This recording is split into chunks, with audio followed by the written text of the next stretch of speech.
السلام علیکم، آپ دیکھ رہے ہیں بول نیوز اور میں ہوں آپ کے ساتھ پلوشہ محمود اور میں ہوں شمائلہ ارشد۔ ہیڈ لائنز آپ نے دیکھی۔ بلیٹن کے آغاز میں سب سے پہلے اہم خبر یہ ہے کہ امریکہ اور ایران کے درمیان نئی تجاویز پر اتفاق ہو گیا ہے۔ امریکہ اور ایران معاہدے کا باضابطہ اعلان 24 گھنٹوں میں کریں گے۔ واشنگٹن ٹائمز کا یہ دعویٰ ہے۔ رپورٹ کے مطابق امریکی اور ایرانی مذاکرات کاروں نے مسودے کی منظوری دے دی ہے۔ جے ڈی وینس، باقر کالیباف سمیت دیگر نے مسودے کی منظوری دی ہے۔ ڈیل کے اعلان سے تمام محاذوں پر جنگ کا خاتمہ ہو جائے گا۔ مسودہ منظوری کے بعد امریکہ اور ایران کے اعلیٰ قیادت کو بھیج دیا جائے گا۔ فیلڈ مارشل عاصم منیر نے امریکہ ایران اختلافات دور کرنے میں اہم کردار بھی ادا کیا۔ قطری وزیر اعظم اور ایرانی وزیر خارجہ عباس عراقچی کے درمیان ٹیلی فونک رابطہ ہوا ہے۔ قطری وزیر اعظم نے کشیدگی ختم کرنے کی سفارتی کوششوں کی حمایت کی ہے۔ خطے میں امن و استحکام کے لیے رابطے جاری رکھنے پر بھی اتفاق کیا گیا ہے۔ قطری وزیر اعظم نے کہا ہے کہ عالمی برادری کو سفارتکاری کا ساتھ دینا چاہیے۔ آزاد جہاز رانی کو یقینی بنانا ناگزیر ہے۔ عباس عراقچی نے کہا کہ خلیج میں بدامنی کی وجہ امریکی اور اسرائیلی جارحیت ہے۔ آبنہ ہرمز تجارتی جہازوں کے لیے کھلی ہے۔ ایران سمندری تحفظ کے لیے اپنی ذمہ داریاں نبھاتا رہے گا۔ فیلڈ مارشل سید عاصم منیر نے سفارتی عمل میں کلیدی کردار ادا کیا۔ نیو یارک ٹائمز نے پاکستان کے آرمی چیف کا دورہ ایران اعلیٰ سطح کی سفارتکاری کا حصہ قرار دیا ہے۔ فائنینشل ٹائمز نے بھی پیش رفت کا دعویٰ کر دیا ہے۔ امریکی اخبار نیو یارک ٹائمز کی رپورٹ کے مطابق امریکہ اور ایران کے درمیان مفاہمت ہونے والی ہے۔ Pakistani army chief field marshal Syed Asim Munir نے کلیدی کردار ادا کیا۔ رپورٹ میں بتایا گیا ہے کہ فیلڈ مارشل عاصم منیر کا دورہ ایران اعلیٰ سطح سفارتکاری کا حصہ ہے۔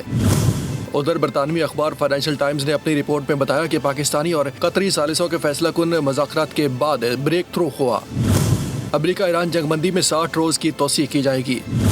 فائنینشل ٹائمز نے رپورٹ میں مزید بتایا کہ ایران امریکہ معاہدے میں جوہری مسائل پر مذاکرات کا فریم ورک طے کیا جائے گا۔ تہران جوہری معاملات پر رعایت دینے کے لیے تیار ہے۔ ایران امریکہ جنگ بندی کے لیے پاکستان کی سفارتی کوششیں۔ عاصم منیر کا ایران کا مختصر مگر نہایت نتیجہ خیز سرکاری دورہ مکمل ہو گیا۔ ISPR کے مطابق فیلڈ مارشل نے ایرانی صدر مسعود پزشکیان سمیت اعلیٰ ایرانی قیادت سے ملاقاتیں کی۔ ان ملاقاتوں میں خطے کی صورتحال، کشیدگی میں کمی اور مستقل امن کے لیے جاری ثالثی کی کوششوں پر تفصیلی تبادلہ خیال کیا گیا۔ پاکستان کا ثالثی مشن جاری۔ فیلڈ مارشل عاصم منیر کا دورہ Iran. Chief of defence forces field marshal Asim Munir کا ایران کا مختصر مگر ان نہایت نتیجہ خیز سرکاری دورہ مکمل ہو گیا۔ ISPR کے مطابق فیلڈ مارشل نے ایرانی صدر مسعود پزشکیان سے اہم ملاقات کی۔ ایرانی پارلیمنٹ کے اسپیکر اور چیف مذاکرات کار محمد باقر کالیباف سے بھی ملاقات میں تفصیلی گفتگو کی گئی۔ ISPR کے مطابق یہ ملاقاتیں 8 اپریل 2026 کی جنگ بندی کے بعد خطے میں کشیدگی میں کمی، تعمیری روابط کے فروغ اور مستقل امن کے لیے جاری ثالثی کوششوں کا حصہ تھی۔ ملاقاتوں میں خطے کی مجموعی صورتحال، سفارتی پیش رفت، جنگ بندی کے امکانات اور مشرق وسطیٰ میں پائیدار امن کے لیے حکمت عملی پر تبادلہ خیال کیا گیا۔ وفاقی وزیر داخلہ محسن نقوی بھی ان اہم ملاقاتوں میں شریک رہے۔ فیلڈ مارشل عاصم منیر نے ایرانی وزیر خارجہ عباس عراقچی اور ایرانی وزیر داخلہ سے بھی ملاقاتیں کی۔ ان ملاقاتوں میں کشیدگی کم کرنے، سفارتی روابط بڑھانے اور خطے کے امن و استحکام کو یقینی بنانے کے لیے مختلف تجاویز پر غور کیا گیا۔ ایران اور امریکہ کے درمیان کشیدگی کم کرنے اور جنگ کے خاتمے کے لیے سفارتی رابطے تیز ہو گئے ہیں۔ قطر کے وزیر اعظم اور وزیر خارجہ سمیت عمان کے وزیر خارجہ نے ایرانی وزیر خارجہ عباس عراقچی سے ٹیلی فون پر الگ الگ رابطے کیے۔ قطری وزارت خارجہ کے مطابق شیخ محمد بن عبد الرحمن ال ثانی اور عباس عراقچی کے درمیان خطے میں امن کی کوششوں اور جامع معاہدے تک پہنچنے پر گفتگو ہوئی۔ ادھر ایرانی وزیر خارجہ نے عمانی ہم منصب سے بھی رابطہ کیا، جہاں خطے کی صورتحال، کشیدگی کم کرنے اور جنگ کے خاتمے کے لیے سفارتی کوششوں پر تبادلہ خیال کیا گیا۔ ایرانی سفیر رضا امیری مقدم کا پاکستانی قیادت کی سفارتی کوششوں پر اظہار تشکر۔ ٹویٹر پر لکھا کہ پاکستانی وزیر داخلہ محسن نقوی نے میرے ملک میں کامیاب مذاکرات پر مجھے مبارکباد دی ہے۔ ہم امید کر سکتے ہیں کہ دوسرا فریق سنجیدہ ہو تو مثبت پیش رفت ممکن ہے۔ پاکستانی حکومت کی کوششیں خطے میں دیرپا امن کا باعث بن سکتی ہیں۔ وزیر اعظم شہباز شریف، فیلڈ مارشل عاصم منیر اور محسن نقوی کی سفارتی کاوشیں قابل ستائش ہیں۔ اسلام آباد میں امریکا اور ایران معاہدے پر دستخط کی تقریب ہوگی. معاہدے میں مختلف امور کا فریم ورک بھی تیار کیا گیا ہے. وزیر اعظم کے مشیر رانا ثناء اللہ کی بات چیت. کہا کہ معاہدے میں کچھ چیزیں ایسی ہوں گی جس پر بعد میں بات ہوگی. ایران کا بنیادی مطالبہ ہے کہ پابندیاں ہٹائے جائیں. ایران کا یہ مطالبہ بھی ہے کہ منجمد اثاثے بحال کیے جائیں.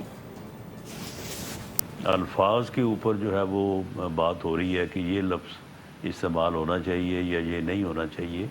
تو اب اتنی یعنی کمپریہنسولی جو ہے وہ جب چیزیں یا ڈیٹیل میں جا کے جب متعین ہو جائیں گی تو اس کے بعد پھر مذاکرات کی ضرورت تو نہیں رہتی. یہ مذاکرات ہی ہیں جو ہو رہے ہیں. تو میرا خیال ہے کہ اب سائننگ سیریمنی ہوگی فارمل اور جو کہ اسلام آباد میں ہی ہوگی انشاءاللہ تعالی.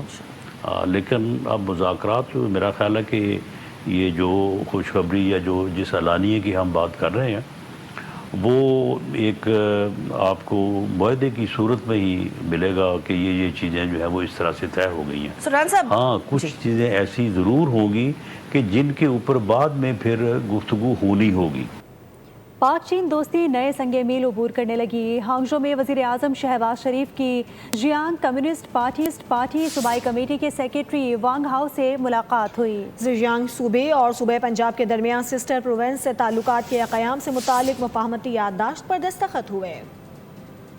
پاک چین دوستی میں نئے سنگ میل. وزیر اعظم نے دورہ چین میں زیجیانگ صوبے کا دورہ کیا. ہانگزو میں وزیر اعظم کی کمیونسٹ پارٹی صوبائی کمیٹی کے سیکریٹری وانگ ہاؤ سے ملاقات ہوئی. شہباز شریف نے کہا کہ پاکستان زیجیانگ صوبے کے ساتھ مختلف شعبوں میں تعاون کو فروغ کو بہت اہمیت دیتا ہے. اس موقع پر تجارت، سرمایہ کاری، زراعت، تعلیم، ثقافت اور سیاحت، عوامی روابط کے شعبوں میں تعاون کے لیے مفاہمت کی یادداشتوں پر دستخط بھی ہوئے. ہانگزو میں وزیر اعظم چینی قیادت سے ملاقاتیں کریں گے. وزیر اعظم سی پیک فیز 2 کے منعقدہ بزنس فورم میں بھی شریک ہوں گے. معروف چینی کمپنیز کے سی ای او سے بھی ملاقاتیں ہوں گی. وزیر اعظم چینی کمپنی علی بابا کے ہیڈ کوارٹرز کا بھی دورہ کریں گے. وزیر اعظم شہباز شریف کا ٹویٹ میں مزید کہنا تھا کہ وہ چینی صدر شی جن پنگ اور قیادت سے ملاقات کے منتظر ہیں. کراچی میں پانی کا بحران سنگین صورتحال اختیار کر گیا. شدید گرمی میں شہری بوند بوند کو ترسنے لگے. شہر کے مختلف علاقوں میں کئی دن سے پانی کی سپلائی بند ہے. دوسری جانب ٹینکر مافیا منمانے داموں پانی فروخت کرنے میں مصروف ہے. کراچی میں نلوں میں پانی نایاب مگر ٹینکرز میں مہنگے داموں دستیاب. شہر قائد کے باسی ایک بار پھر بنیادی ضرورت کے بحران میں مبتلا ہے، جہاں پانی نہ صرف نایاب ہو چکا ہے بلکہ غریب شہریوں کی پہنچ سے بھی دور ہوتا جا رہا ہے. لیاری پہ 5 روز سے نل خشک ہے. پیر الہی بخش کالونی میں 1 ہفتے سے پانی غائب. نارتھ کراچی کے کئی سیکٹرز تقریباً 1 ماہ سے پانی کو ترس رہے ہیں. کورنگی، گلشن اقبال، عزیز آباد، نارتھ ناظم آباد اور نیو کراچی سمیت شہر کے درجنوں علاقے بدترین پانی بحران کا شکار ہیں. پانی کا پرابلم، بجلی کا پرابلم، گیس کا پرابلم، یہ ساری چیزیں لوگوں نے پانی بند کر کے، ان لوگوں نے ہمارے حکمرانوں نے یہ پانی بند کر کے اور لوگوں کو ایک اذیت دی ہوئی ہے. سمجھ میں آ رہی. ٹینکر بک رہے ہیں. آپ غریب لوگ جو ہے ٹینکر تو نہیں لے سکتے نا. پانی کی تو بہت ہی قلت ہے. یہ دیکھیں مین لائن جا رہی ہے جو سرکار کی ہے. اس بورنگ میں پانی آ رہا ہے، یہ کہاں سے آ رہا ہے؟ اور ٹینکروں میں پانی کہاں سے آ رہا ہے؟ آبادی میں دینے کے لیے پانی نہیں ہے. ہمارا گزارا پانی جو ہے یا تو خرید کے پیو یا جو ہے بورنگ کرا لو. بورنگ سے گزارا. شہریوں کا کہنا ہے کہ واٹر کارپوریشن کے بعض افسران اور پانی مافیا کی ملی بھگت نے پورے شہر کو پیاسا کر دیا ہے. مختلف علاقوں میں جان بوجھ کر پانی کی سپلائی بند کر کے ٹینکرز مافیا کو کھلی چھوٹ دے دی گئی ہے. دوسری جانب واٹر کارپوریشن کا دعویٰ ہے کہ شہر میں پانی کی فراہمی معمول کے مطابق جاری ہے.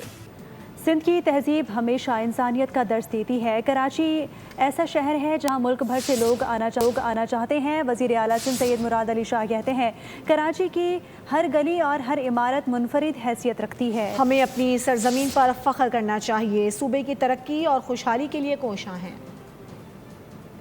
Our future generations, our younger generation remembers and knows what this land of Sindh and what this city of Karachi is about.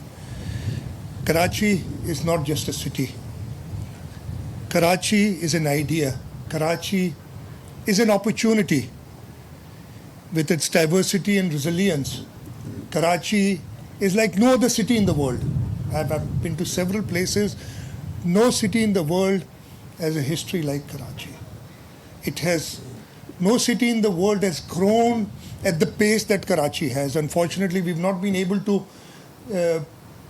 pace the development of infrastructure, but there are problems with that, and we can go on talking about that for ages. But this is a city when everybody wants to come in and nobody wants to leave.